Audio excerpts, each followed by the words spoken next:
Si el Ministerio de Defensa de Alemania se convirtiera en un ser consciente y se parara frente a un espejo de casa de espejos en un carnaval, ese mismo que nos hace vernos aterradoramente altos, bajos, delgados o gordos. El espejo mostraría al Ministerio de Defensa siendo meticuloso con su planificación y metódico con su investigación al invertir mucho dinero o muchos euros en sus fuerzas armadas. Sin embargo, esto solo es cierto en el mundo de los espejos. El Eurohawk es ahora una controversia olvidada para muchos, pero fue un gran problema en Alemania porque el proyecto estaba condenado desde el principio y aún así consumió una enorme parte del gasto anual en defensa de la superpotencia, literalmente sin ningún resultado final. Este dron de vigilancia no contribuyó en nada a la seguridad nacional de Alemania y ahora es solo una pieza de museo. Y aún así, el Eurohawk está basado en el Global Hawk, un dron de vigilancia muy reconocido que ha estado en uso en todo el mundo durante cientos de miles de horas.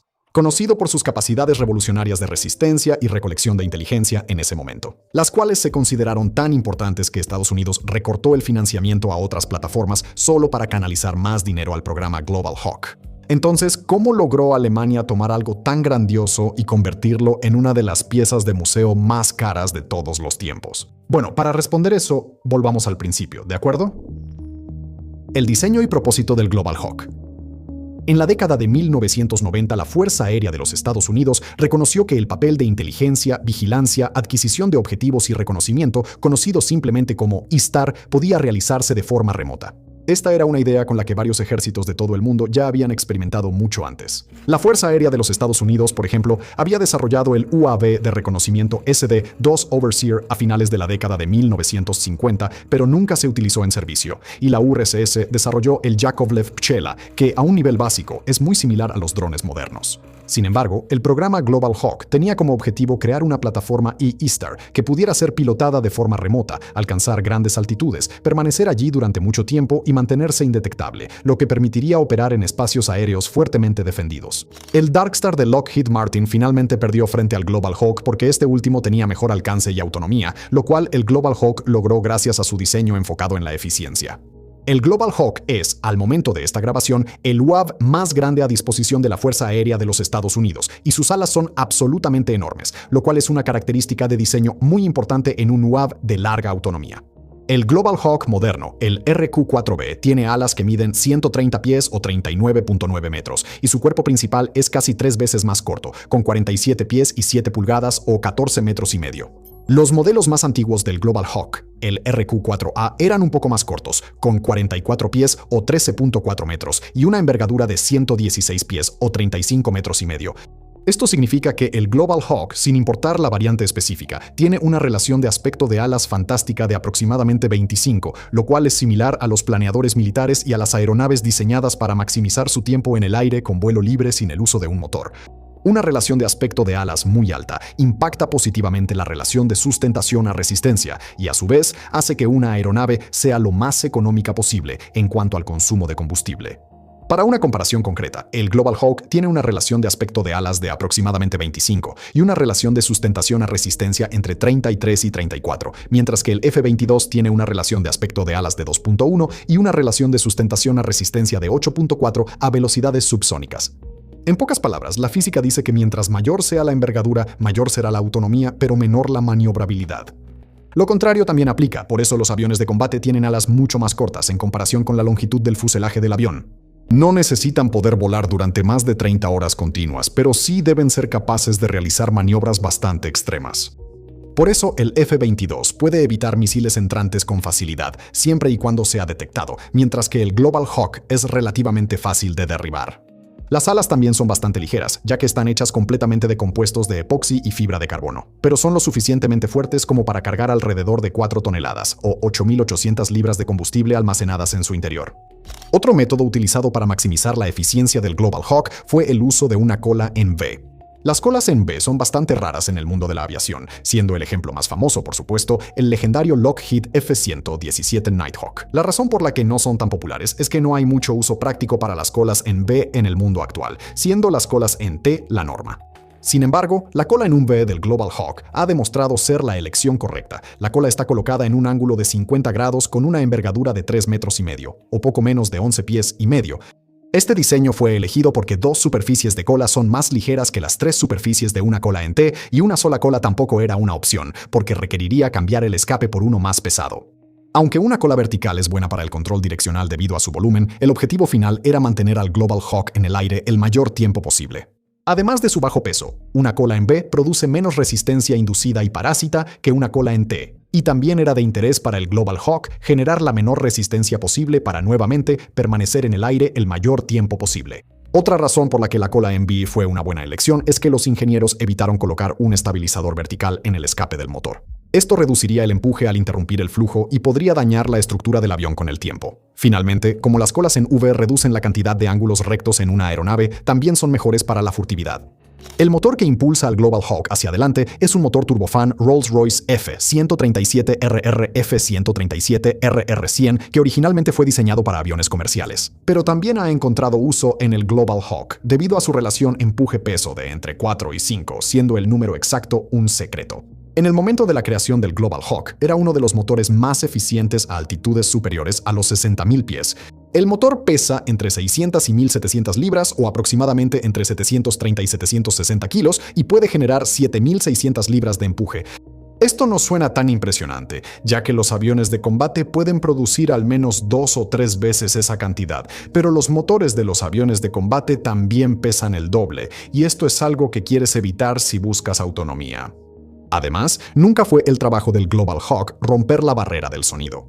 De hecho, el RQ-4B, la segunda generación del Global Hawk, solo puede alcanzar una velocidad máxima de 391 millas o 629 km por hora, mientras que su velocidad de crucero es alrededor del 90% de eso. La primera versión del Global Hawk, el Block 10, pesaba 6.7 toneladas o 14.800 libras, mientras que las versiones posteriores, los bloques 20, 30 y 40, no preguntes por qué no usaron simplemente 1, 2, 3 y 4, no lo sabemos.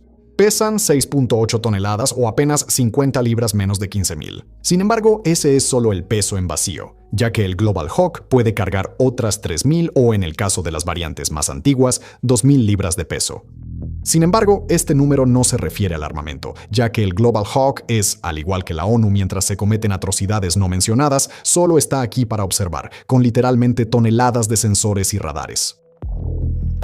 Conjunto de sensores. Poder saber lo que está pasando a más de 60.000 pies debajo de ti es lo que define el éxito o el fracaso de una plataforma Eye y Star. El conjunto de sensores en los Global Hawks Block 10 y Block 20 es el mismo en cuanto a capacidad, pero los Hawks más nuevos eran más grandes y podían cargar 1.000 libras más, así que se les equipó con mejor radar y sensores. Ambos bloques llevaban un radar de apertura sintética y sensores electroópticos e infrarrojos. Un radar de apertura sintética, conocido como SAR, es sumamente importante para el mapeo del terreno, ya que crea reconstrucciones del paisaje en 2 y 3 dimensiones. Aunque pueden ser estacionarios, normalmente se montan en aeronaves o naves espaciales, ya que el movimiento de la antena del radar es lo que proporciona detalles finos del terreno debajo. El radar a bordo de los Global Hawks es capaz de cubrir hasta 138.000 kilómetros cuadrados al día en modo de búsqueda, lo que equivale aproximadamente al tamaño de Tayikistán. O, si buscas una comparación más cercana, el Global Hawk puede buscar la totalidad de Inglaterra y Puerto Rico en un solo día. El radar específico en cuestión se llama Hughes Integrated Surveillance and Reconnaissance, o simplemente HISR. Una versión más antigua y menos desarrollada de este radar se utilizó en el ya antiquísimo avión espía U-2. Ya sabes, el que estuvo en el centro de varios incidentes, incluyendo ser detectado y derribado sobre la URSS en 1960, lo que resultó en que el piloto fuera capturado y sentenciado a 3 años de prisión y 7 años en un gulag.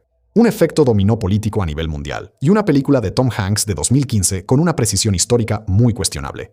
Ese avión tenía un SAR muy bueno a bordo, y alguien lo actualizó a los estándares modernos, y así es como obtuvimos el HISR. La segunda función del radar es su modo indicador de blancos móviles, que le permite buscar hasta 15.000 kilómetros cuadrados por minuto o 3 Trinidad y Tobago por minuto, si seguimos usando países como unidades de medida. El modo MTI les proporciona a los operadores la posición y la velocidad del objetivo en tiempo real.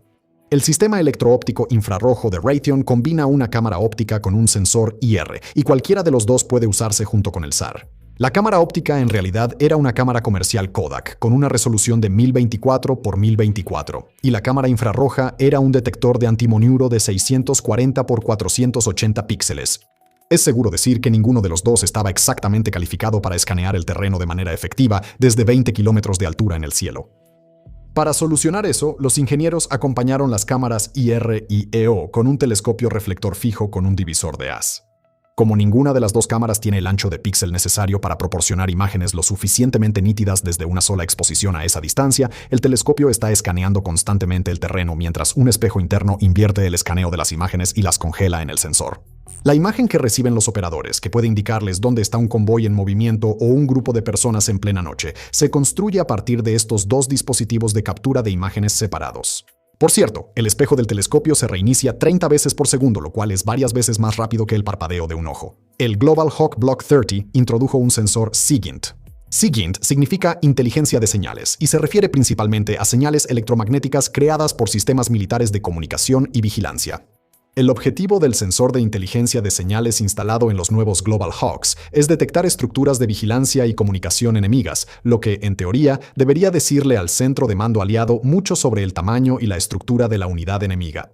Ahora, antes de siquiera llegar al Block 40, que es cuando las capacidades de vigilancia del Global Hawk se volvieron realmente impresionantes pero también realmente preocupantes si tienes algún aprecio por la privacidad y la libertad, es importante señalar lo increíble que fue el Global Hawk cuando llegó por primera vez.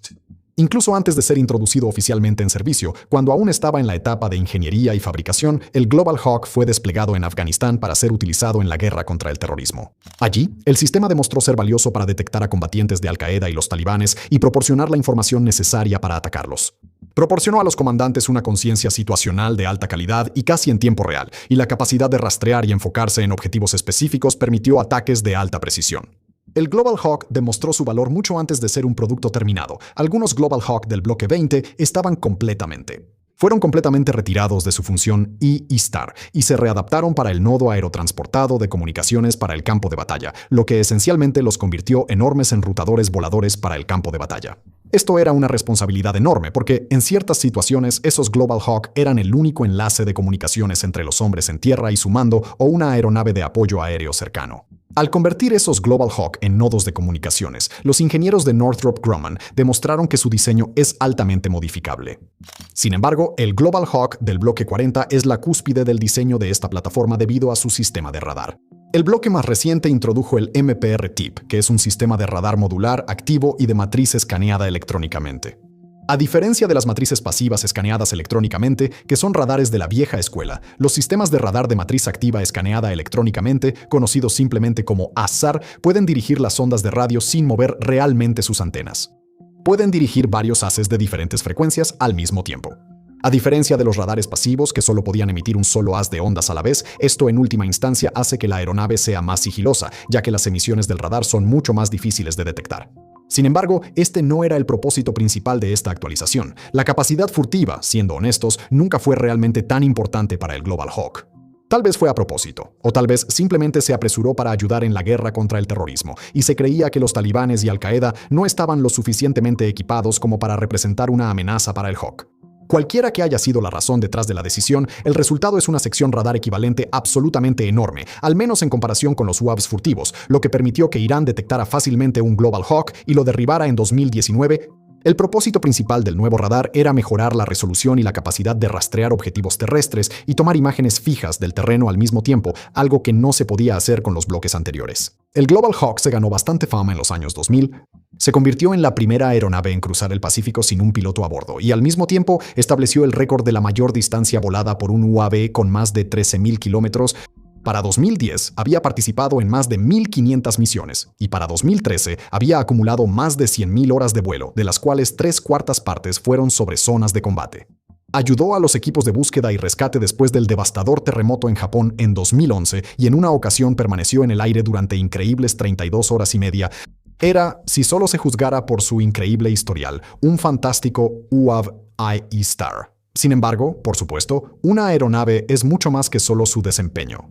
El dinero, como suele suceder en la vida, se interponía en el camino del Global Hawk para consolidarse realmente como una aeronave legendaria. Como los nuevos bloques salían de las fábricas más rápido de lo que los Hawks anteriores dejaban de ser útiles, los costos unitarios estaban aproximadamente un 25% por encima de las proyecciones iniciales para 2006. Esto sucedió porque había tanto margen de mejora en el bloque inicial, el bloque 10, que los ingenieros no podían ignorarlo, sin mencionar que había algunas deficiencias que se eliminaron en variantes posteriores. Hay una razón por la que todos los Global Hawks bloque 10 fueron retirados para 2011.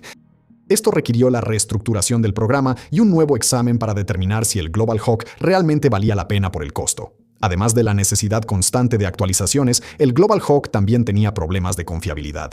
Aunque no eran muy frecuentes, problemas aleatorios han dejado fuera de servicio de manera permanente al menos a 5 Global Hawks a lo largo de la historia de la aeronave. Y en su informe sobre la plataforma, el exdirector de la Dirección de Pruebas Operativas y Evaluación del Departamento de Defensa, James Michael Gilmore, señaló algunos problemas. Él afirmó que el Global Hawk puede mantener un ritmo de 3 salidas por semana con suficientes piezas de repuesto, pero esto es raro.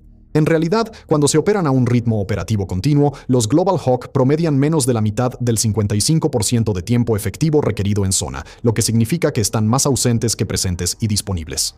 Además, el informe señala que esto es más un problema logístico que un problema de la plataforma, ya que el Global Hawk quedó atrapado en una especie de círculo vicioso.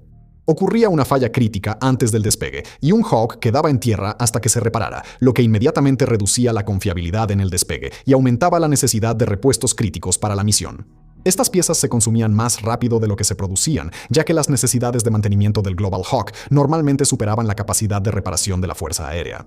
Entonces, ¿puede una máquina ser realmente buena o considerarse crítica para la misión si solo está disponible menos de un tercio del tiempo?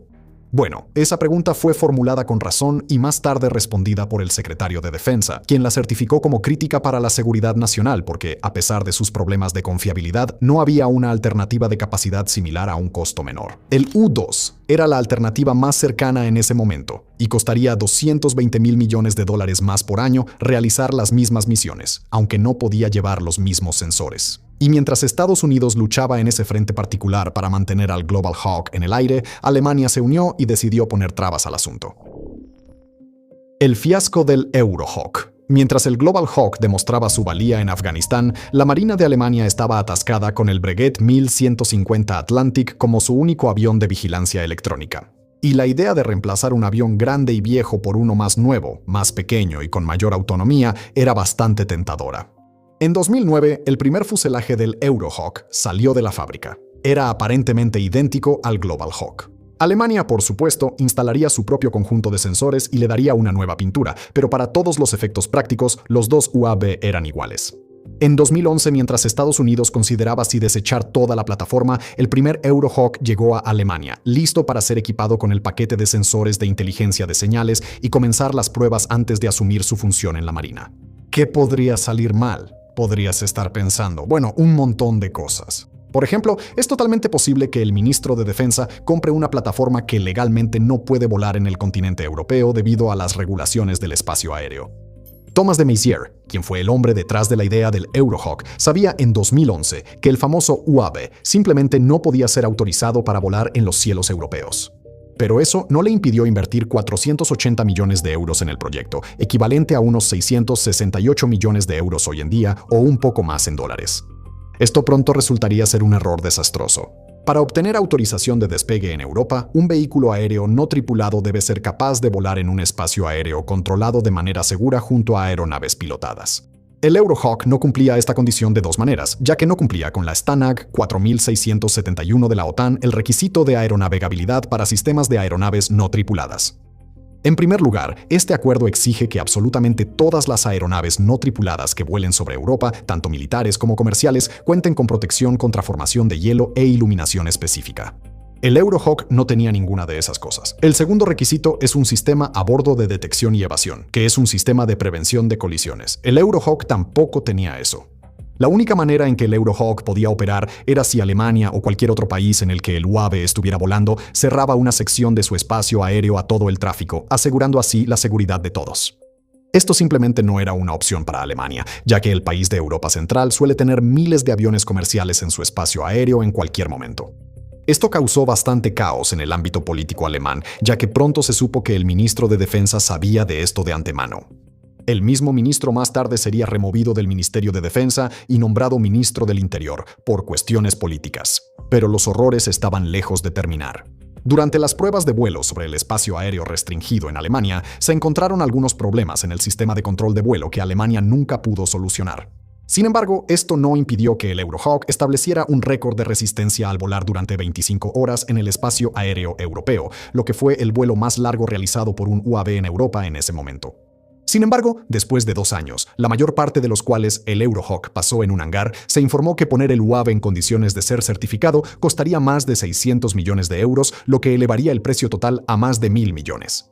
Northrop Grumman también tendría que proporcionar ciertos documentos técnicos para que la Agencia Europea de Seguridad Aérea pudiera certificar el Eurohawk, y supuestamente la empresa simplemente se negó a hacerlo. 2 días después de ese informe, el gobierno alemán no tardó en cancelar el Eurohawk y dejarlo en tierra de manera permanente. El costo total del proyecto al momento de su cancelación ascendió a 562 millones de euros. Quiero decir, no es el fin del mundo, ¿verdad? Solo es el dinero del trabajador común tirado a la basura, y hay otras plataformas certificables allá afuera. Una de ellas es el M4C Triton, el hermano menor, más moderno y en general mejor del Global Hawk. El Ministerio de Defensa, entrando en pánico después de la cancelación del Eurohawk en 2013, consideró al Triton y firmó un acuerdo con la Marina de los Estados Unidos para probar el sistema de vigilancia de Alemania, que originalmente había desarrollado para el Eurohawk. Por cierto, ¿el sistema es en serio? Se llama ISIS, que significa Sistema Integrado.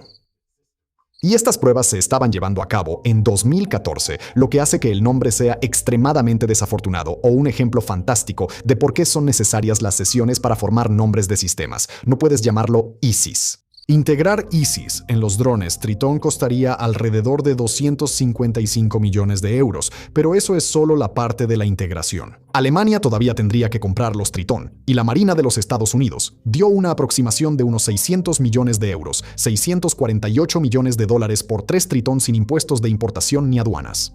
Al final se decidió no optar por el Tritón debido al costo, ya que la factura final habría sido casi la misma que si Alemania realmente hubiera pagado para que el Eurohawk fuera rediseñado para cumplir con los estándares europeos. Después del fracaso del Tritón, Alemania decidió no usar un UAV para sus tareas de patrulla marítima y de vigilancia ISTAR en absoluto. En su lugar, en 2021, el país ordenó el Boeing P-8 Poseidón, una aeronave mucho más grande y tripulada, pero también capaz de realizar guerra antisubmarina y antisuperficie, además de su función de vigilancia ISTAR, ya que puede llevar torpedos, misiles antibuque y varias otras armas. Alemania ordenó 8 Poseidones por 1.31 mil millones de dólares, o alrededor de 1.5 mil millones de euros, lo que significa que el intento de Alemania de reforzar su marina costó más de 1.7 mil millones de euros o 1.9 mil millones de dólares. Ajustado por la inflación, eso es más de 2 mil millones de dólares hoy en día. Así que, justo en ese mismo momento, Alemania decidió que quería un diseño propio para reemplazar los 8 Poseidones en el futuro, y así fue como comenzó el proyecto Pegaso. Pegaso significa Sistema Alemán Persistente de Vigilancia Aérea. El programa está basado en el jet ejecutivo Bombardier Global 6000, y actualmente se están fabricando 3 de ellos. Una vez más, no es un UAV, pero por todos los informes es una aeronave capaz, lo que ha atraído un interés serio por parte de la Real Fuerza Aérea Británica. Sin embargo, el programa Pegaso costará otros 1.54 mil millones de euros, 1.76 mil millones de dólares, y estos números son los que los alemanes ya están bastante cansados de escuchar. En total, y sin contar la fase de pruebas del Tritón ni la posible producción del Pegaso, Alemania habrá pagado 3.24 mil millones de euros o 3.66 mil millones de dólares para reemplazar una pequeña flota de aviones Breguet 1150 Atlantic. Alrededor del 17% de ese valor se desperdició en el Eurohawk, el UAV que casi ni voló y que ahora es una pieza permanente en el Museo de Historia Militar de la Bundeswehr. El 40% de ese valor total se gastó en los Poseidón, una solución duradera, pero no permanente ni nacional, y el resto se invirtió en el Pegaso, que finalmente debería darle a la Marina de Alemania lo que ha estado buscando desde que George W. Bush era presidente. Quizás lo peor de toda esta historia es el hecho de que fue completamente innecesaria. La OTAN ha estado operando Global Hawks desde Italia durante años. Se presentó el mismo problema. Italia no pudo certificarlo como aeronavegable debido a la falta de protección contra el hielo y ciertas luces, pero aún más importante, porque no hay un sistema de detección y evasión a bordo. Entonces, ¿qué hizo Italia? Bueno, emitió una certificación militar y simplemente decidió volar el dron solo en espacio aéreo regulado, y cuando necesita volar a través de Europa, otros países crean un corredor para él. Esto sucedió durante la iniciativa de reafirmación europea, cuando el Global Hawk voló de Sicilia a los países bálticos en 3 ocasiones diferentes. No ocurrieron incidentes ni accidentes porque el UAV utilizó un corredor seguro.